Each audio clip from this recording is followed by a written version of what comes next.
강원도의회 의원 두 분을 모시고 강원도 정치권 소식을 들어보는 시간이죠. 지금 도정우입니다. 지난주에 이어 오늘도 강원도의 코로나19 4차 대유행과 거리두기 상향에 따른 소상공인 대책에 대해서 좀 짚어보고요. 그 외에 강원도정과 제10대 강원도의회가 남겨진 과제가 있으면 그것에 대해서 좀 얘기를 나눠보려고 합니다. 자세한 얘기 박인균 의원과 심상화 의원 두 분 도의원께 들어보겠습니다. 먼저 국민의힘 심상화 의원과 전화로 연결합니다. 의원님 안녕하세요. 네, 안녕하십니까. 심상화입니다. 예, 다음은 더불어민주당 박인균 의원 직접 스튜디오에 나와주셨네요. 의원님 안녕하십니까? 네, 안녕하세요. 박인균입니다. 예. 뭐 안녕하세요라는 인사 그냥 우리가 그동안 의례적으로 했었는데 이제는 그런 인사 건네는 것도 이게 의례적인 게 아니고 정말 이 마음을 담아서 정말 괜찮으신가 별일 없으신가 이렇게 좀 여쭙게 되는 요즘입니다. 예, 그만큼 코로나 상황이 이게 녹록지 않다 심각하다는 뜻이겠죠. 두 분 의원님들께서는 지난 한 주 잘 보내셨는지 다시 한번 좀 여쭤봐야 될 것 같습니다. 먼저 심상화 의원님 어떻게 잘 지내셨습니까? 네. 저는 이제 동해시 금융권 관계자분들과 간담회를 가졌는데요. 네. 코로나19로 인해서 소상공인 분들께서 매출 감소와 폐업으로 신용 등급에 큰 영향을 받고 있다고 합니다. 네. 결국 금융권 이용하기가 더 어려워지고 있는데요. 지금 이 시기에는 정부는 이제 코로나19로 본의 아니게 피해를 입은 소상공인 대상으로 신용 등급 평가 기준을 다시 한번 확인하고 대책을 마련해야 한다고 봅니다. 네. 참 이 역설적으로 신용 등급이 안 좋아지거나 안 좋은 분들이 돈이 더 절박한 상황인 거잖아요. 네, 그렇습니다. 예, 그렇군요. 그리고 또 간담회를 하셨군요. 자, 박인균 의원님은 한 주간 잘 보내셨습니까? 네. 뭐 지금의 더위하고 코로나 때문에 전주와 비슷하게 보냈습니다. 다만 내년이 대선이기 때문에 예. 각 정당마다 후보를 내고 저희 또 도의원들도 정당에 소속돼 있다 보니까 예. 각 당에서 낸 후보자들 중에서 각자가 선호한 후보자들과 연계해서 활동을 하지 않을 수가 없지요. 예. 좀 일부는 그렇게 해서 보냈습니다. 네, 그렇군요. 자, 지난주에도 저희가 코로나19 강원도 방역에 대해 얘기를 나눴었는데 이번 주에도 좀 이 얘기를 이어서 해봐야 될 것 같습니다. 먼저 병상 얘기부터 좀 하죠. 코로나19 환자가 몇 주 사이에 크게 늘었었죠. 이 전담 병원의 병상 이 과연 충분한지 또 비교적 가벼운 증상의 환자들은 병원이 아닌 생활치료센터에 이제 입소를 하는 걸로 알고 있는데 그분들을 위한 그런 생활치료센터 어떤지 또 그런 얘기도 들었습니다. 이 두 곳에 갈 수가 없어서 확진을 받았지만 집에서 침상이 나올 때까지 대기하는 분들도 발생했다. 이런 얘기를 좀 저도 접했었는데 어떻습니까? 이 병상 부족 문제 해결이 좀 됐는지요? 박인균 의원님 먼저 좀 말씀해 주시죠. 예, 그렇습니다. 이 4차 확산이라고 불릴 만큼 이 수도권과 지방에서 델타 변이 감염자가 폭증했는데요. 이 도내 중증 환자 치료와 이 생활치료센터가 이게 거의 꽉 찼습니다. 전국적으로는 한 70%, 강원도에서는 한 80% 넘게 수용돼서 거의 여분이 없다시피 하는데요. 물론 이 여분도 없는 거지만 또 관련 의료 종사들이 과로와 폭염에 2중, 3중으로 지치고 힘들어하는 것 같습니다. 예. 그리고 일부 감염자가 집에서 자가 치료를 하는데요. 어려운 점이 한두 가지가 아니지요. 가족 간 감염이라든가 확실한 격리 치료 여부를 확인하는 문제 등등이 있습니다. 사실상 생활치료 이 센터 확보는 그렇게 어려운 게 아닙니다. 지금의 많은 공공시설물 또 그리고 대형 시설물 이런 것들이 있거든요. 문제는 이 시설물과 같이 여기에 운영을 하자면 수반되는 이 보조 인력이라든가 의료진이라든가 생활물품 이런 여러 가지 준비가 함께 돼야 합니다. 예. 그래서 이러한 문제에 대해서 이 강원도와 우리 강원도 18개 시군에서는 이 철저하게 세밀하게 준비를 해야 할 사항이 아닌가 이렇게 여겨집니다. 네, 그러니까 물리적인 것들은 어느 정도 해결이 가능하나 그 안을 채울 인력 수급이 문제다. 맞습니다. 이런 말씀이시고요. 자, 심상화 의원님께서도 한마디 해 주시죠. 네, 8월 이제 3일자 기준으로 보게 되면요, 강원도 내 이제 감염병 치료 병상 이제 현황에 예. 총 강원도는 603병상입니다. 네.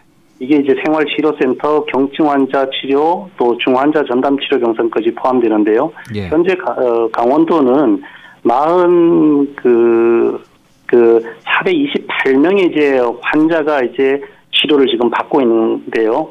병상 가동률로 보게 되면 생활치료센터를 포함했을 때는 한 62.5% 됩니다. 그러니까 이제 결국 병상 가동률이 강원도는 아직까지는 문제가 없는 상태고요.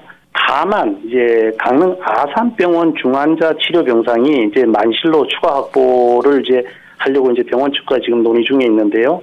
여기는 이제 아마 강릉에서 확진자분들이 많이 나와서 아산병원에 이제 그 치료를 이제 받으시는 분들이 지금 좀 더 대기자가 있다라는 것을 말씀을 드리고요. 생활치료센터는 강원도에서는 2개를 운영 중인데 속초생활치료센터는 병상 규모가 82병상인데요. 44병이 이제 치료를 받고 있고 예. 고성생활치료센터에는 102병상인데 현재 71명이 이제 치료를 이제 받고 있습니다.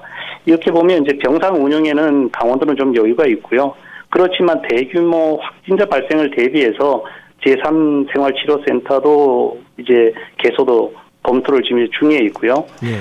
또 조금 전에 앵커께서 말씀하신 집에서 대기하는 확진자가 없는지라고 질문을 하셨는데 현재 강원도는 그 치료 병상이 좀 여유가 있어가지고요. 병상을 배정받지 못하고 집에서 대기하는 환자는 없는데 다른 시도를 보니까 대기자가 발생하고 있습니다. 좀 예. 아쉬운 점이 있습니다. 그러니까 어쨌든 강원도는 62.5% 정도만 찾지 여유는 좀 있다 이런 네. 거네요.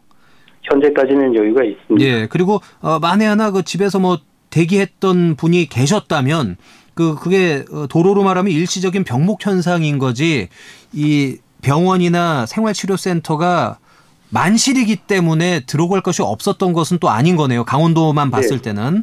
아마 강원 영동권에 있는 강릉 아산병원 중환자 전담 치료 병상이 지금 만실이 됐기 때문에 네. 거기에 대한 아마 이야기가 보도자료로 나온 것 같습니다. 네, 그렇군요.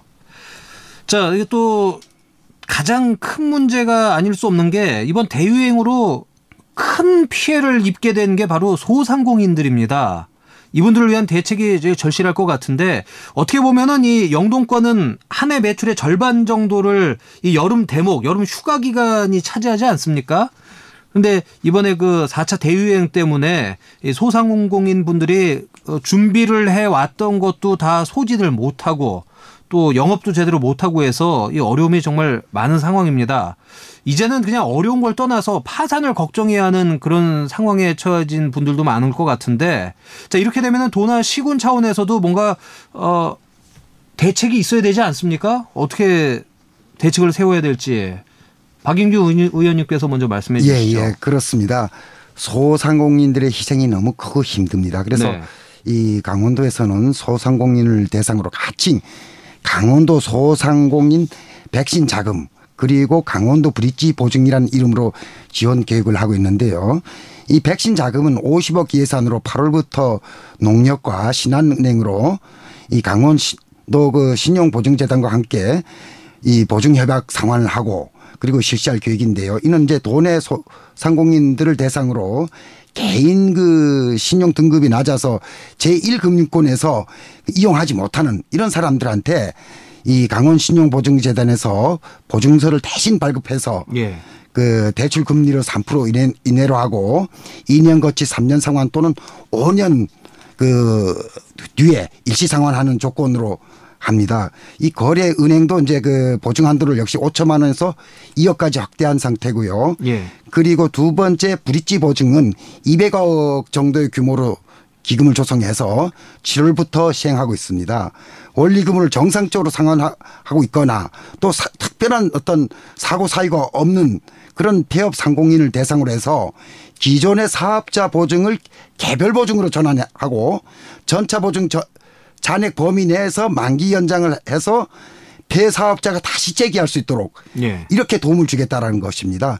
이것은 이제 그 7월부터 이 2022년 12월까지 하게 되고요. 물론 이것만으로 소상공인한테 충분하지 못합니다. 그래서 저희가 의회에서 예산이 허락하는 범위에서 좀 더 도움이 될 수 있는 방법이 없는가 고민하고 함께 찾아가겠습니다. 네, 이 부분에 있어서는 사실 여야 구분이 없죠. 네, 심 의원님 뭐 생각하시는 게 있으면 말씀해 주시죠. 네, 맞습니다. 이 사업에 있어서는 여야가 서로 이견이 있어서는 안 될 것이고요. 예. 강원도 18개 시군마다 이자 지원 사업을 하고 있습니다. 이자 지원율은 3에서 한 3.5% 보존하고 있고요. 도에서 시군과 같이 하는 사업은 1.5% 보존하고 있습니다. 예. 또 전액 도비로 하는 창업 및 경쟁력 강화 자금은 2에서 3% 보존을 하고 있는데요. 이자 지원 사업은 소상공인 자영업자분들께서 받기에는 사실 쉽지가 않습니다. 예. 이 1천만 원에서 5천만 원까지 대출 기준을 충족하기에는 코로나19 상황에서는 사실 지금 어렵고요. 그래서 뭐 강원도 집행부에서 라디오 동서남북 낮은 이자 대출을 하라는 내용이 전달된 것 같습니다. 이번 2021년 8월부터 예. 소상공인 업체당 1천만 원을 500명에게 초저금리 대출을 3% 내로 한다고 합니다. 이게 소상공인 경영 백신 자금 융자라고 지금 하는데요. 이름은요? 네. 네네. 예. 저는 뭐 이것을 접하고 나서 정말 다행이라고 생각하고요. 빨리 많은 분들은 받지를 못하시겠지만 예상된 보험 금액 내에서 500분이라도 좀 받아가지고 경영 자금에 조금이라도 좀 도움이 됐으면 하는 바람을 가지고 있습니다. 예, 물론 정치권에서나 뭐 지자체에서도 이렇게 소상공인들을 위한 정책들을 내놓고 있지만 어떻게 보면 이게 임시 방편 아닙니까? 빨리 코로나가 해결이 돼서 이분들이 정말 신바람 나게 일을 하는 그런 환경이 좀 조성이 돼야 될 것 같은데, 네, 이번에는 재난지원금 얘기를 좀 해보죠. 경기도에서 전 국민에게 재난지원금을 지급하기 위해서 정부에서 제외한 상위 12%의 경기도민들에게 도비로 지급을 하겠다 이렇게 얘기를 하고 있습니다. 물론 우리 강원도 입장에서는 재난지원금을 취직사회 책임제를 통해서 이렇게 약간 변형된 형태로 지급을 하는 거죠. 물론 이제 별도의 재난지원금 지급은 경기도처럼은 어렵겠지만 그래도 두 분 의원님께서 또 생각하시는 바가 있으실 것 같습니다. 이 재난지원금, 도 차원에서의 재난지원금 이 부분에 대해서 어떻게 지급되는 게 맞는지 쓰는 게 맞는지 이번에는 심상화 의원님부터 말씀을 좀 부탁드릴까요? 저는 강원도 2차 재난지원금 지급이 어렵다고는 사실 보지 않고요. 예. 사실 강원도에서 하는 불효불급한 사업은 좀 뒤로 하고 네. 코로나 상황에 맞게 강원도 2차 재난지원금 지급 계획을 세우고 예산을 편성해야 된다고 보고요. 우리가 2020년 4월 초에 전국 최초로 강원도 긴급생활안전지원금을 지급을 했습니다. 예. 그때 우리가 915억 원 예산을 가지고 약 23만 명에게 지급을 했는데요. 1인당 40만 원씩 일에 지급을 했습니다. 이런 기준으로 본다 그러면 지금은 더 지금 위기 상황이지 않습니까? 예. 저희가 뭐 선별 기준도 있고 보편적 기준도 있고 지급 기준에 따라서 뭐 조금 차이는 나겠지만 다 드릴 수가 없다면 네. 보편적으로 다 드릴 수 없다면 예전 1차 지급 기준으로 소상공인, 장애인, 한부모 가족, 뭐 기초연금 대상자, 또 청년 구직자, 경력 단절 등 이제 취약계층을 대상으로 한 번 더 하는 것도 저는 이 시기에서 강원도가 꼭 해야 될 것이라고 보여집니다. 예산은 충분하다라고 보시는 거죠? 지금 강원도에서 하는 일반 내리비하고 다른 사업비가 지금은 여러 가지가 있거든요. 제가 예. 조금 전에 말씀드렸던 뭐 건설이라든가 네. 또 관광이라든가 이런 사업은 지금 이 시기에서는 좀 불효불급한 사업이 아닌가라는 저의 의견을 말씀을 드립니다. 네. 박 의원님. 네. 이 문제가 하여튼 이 중앙정부 국회에 에서부터 지방에까지 한참 그 논쟁이 뜨거웠는데요.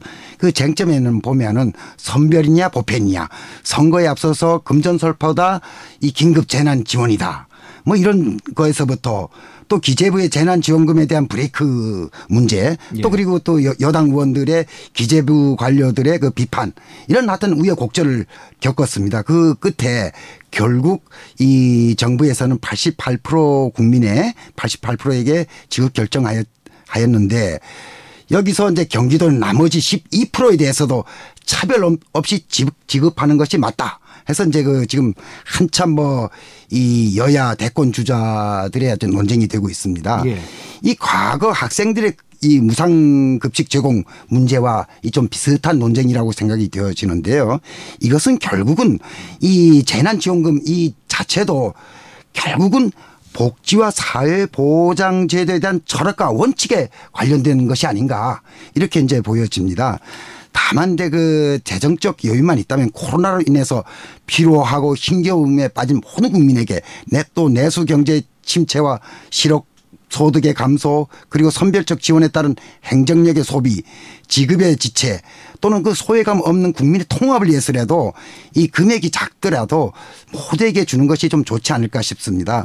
다만 우리 강원도에서 이 사회적 취업 책임제 때문에 이 재난지원금에 대해서 별도로 이런 부분들을 채워내지 못한 것에 대해서 아쉬움이 있습니다. 또한 그 물론 그 자영업 소상공인들의 희생이 크기 때문에 그들에게는 좀 더 두터운 지원이 필요하다, 이렇게 생각을 합니다. 그러니까 좀 길게 말씀을 해 주셨는데 어쨌든 정말 그 몇십만 원이라도 돈이 절박한 분들이 많이 계시거든요. 그러니까 그분들께만이라도 보편적이 아니고 선별적으로 좀 해서 지원을 하는 게 맞다고 같이 보시는 거죠. 두 분 의원님이 같은 말씀이신 거죠, 그러니까. 예, 보편성과 이 특정 그 어려운 계층에 대해서 이 두텁게 지원, 이렇게 두 가지 같이 좀 돼야 하지 않냐, 이렇게 보여집니다. 하나가 아니고 또 박인균 의원님께서 좋은 말씀을 해주셨는데요. 사실 두 가지 다 하기는 뭐 그 예산이 한정돼 있지 않습니까? 그러면 조금 더 정치권에서 지혜를 좀 짜내서 그 지급 기준을 이제 정해야 되는데요. 선별 기준을 했을 때는 사각지대가 발생되는 것이고요. 그렇죠. 보편적으로 또 기준을 하게 되면 또 좋은 점은 뭐 소비가 좀 늘어나서 자영업자나 소상공인 분들한테는 좀 사실 도움이 될 것입니다. 그렇지만 어려운 분들한테는 좀 그 같이 이제 보편적으로 그 예산이 갔을 때는 문제가 있는 것이고요. 결국 그것은 어려운 분들한테는 조금 더 이제 두텁게 지원하는 그런 그 정책을 좀 내야 되는데, 뭐 선별이나 보편이만 가지고 이야기하기에는 조금 우리 정치권에서 좀 여러 가지 논의 과정에 좀 미흡한 점이 많다, 이렇게 말씀을 드립니다. 그리고 강원 취직 사회 책임제가 지금 예산이 2천억이 넘어가고 있습니다. 예, 그렇더라고요. 2배가 된 거죠, 거의. 예. 네, 근데 이거 코로나 긴급 재난지원금의 사업 취지하고 강원형 취직 사회 책임제에 대한 사업 취지는 전혀 별개거든요. 지금 이 시기에 과연 이것이 맞는가라는 것을 정말 다시 묻지 않을 수가 없습니다. 빨리 조속히 재난지원금 강원도 2차 예산을 편성해야 될 시기라고 다시 한번 말씀을 드립니다. 예, 결국엔 뭘 더 선택을 하느냐에 대한 부분인데, 이 부분은 그 도 의원님들께서 또 치열하게 논의를 하셔야 될 것 같습니다. 그래서 하나 된 입장 정리를 좀 해주셔야 될 것 같고, 자, 저희가 시간이 이제 1분 정도밖에 안 남았습니다. 아주 짧게 정말 몇십 초 내에서 한마디씩만 좀 해주셨으면 좋겠는데, 먼저 박인균 의원님께서 좀 해주시죠. 예, 코로나로 인해서 모두 힘들고 지쳐가고 있습니다. 인내의 한계점에 달하고 있습니다. 이해합니다. 공감합니다. 그렇지만 서로 이럴 때일수록 격려하고 위로하고 백신 접종에 대해서 적극 참여해서 서로 이 버텨내고, 그리하여 일상이 회복되는 그날 함께 기뻐했으면 좋겠습니다. 네, 심상화 의원님. 네, 강원도민 여러분 힘내십시오. 국민의힘은 행복하고 살기 좋은 강원도 건설을 위해서 더 노력하겠습니다. 예, 알겠습니다. 감사합니다. 네, 지금 도정은 여기서 마치도록 하겠습니다. 박인균 의원, 심상하 의원 두 분과 함께했습니다. 오늘 말씀 고맙습니다. 네, 감사합니다. 네, 감사합니다.